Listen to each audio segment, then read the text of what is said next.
梅雨の季節6月に作って飾りたいかわいいカタツムリとお花の傘のアレンジメントを作っていきましょう。こちらの動画は折り紙とアレンジメントの動画レッスンキットのダイジェスト版になっています。カタツムリやお花の傘の材料、作り方の詳しい動画、ケースなどをセットしてキット販売しています。よろしければ概要欄をご覧いただきご利用ください。今回作っているカタツムリは直線の折り目と曲線を加えて柔らかな感じに仕上がっています。首の部分はかぶせ折りという手法を使って立体に近いカタツムリになっています。立てて飾ることができます。カタツムリができたら葉っぱを作っていきましょう。葉っぱは和紙を使って立体を意識しながら折っています。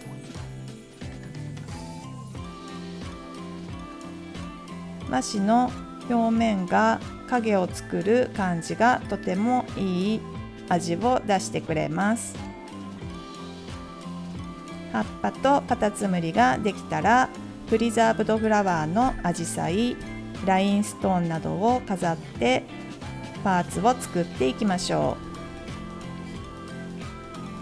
う。和紙のカタツムリをつけています。アジサイもボンドで葉っぱに固定していきましょう。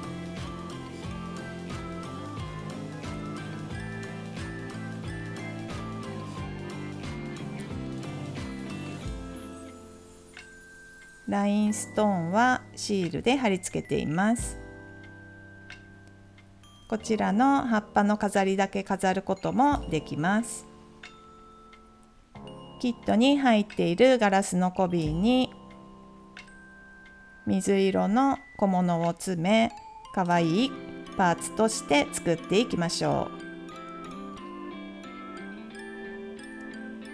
う。細かい作業ですが、細かく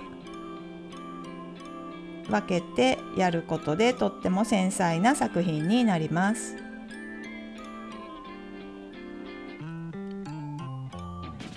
お花の傘を作っていきましょう。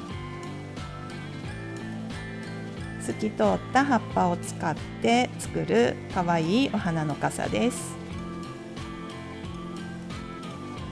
持ち手のところはリボンを使って仕上げています。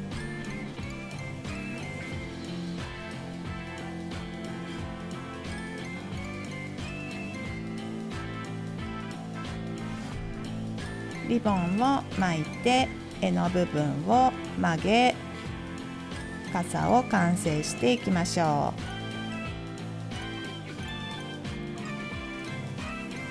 う。パーツがすべて整ったので、台紙の上に一緒に飾ってみましょ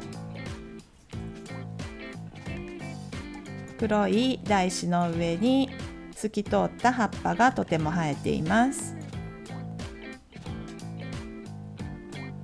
カタツムリと水玉の飾りを一緒に飾ってみましょう。かわいいカタツムリのアレンジメントです。皆さんもぜひ作ってみてくださいね。完成です。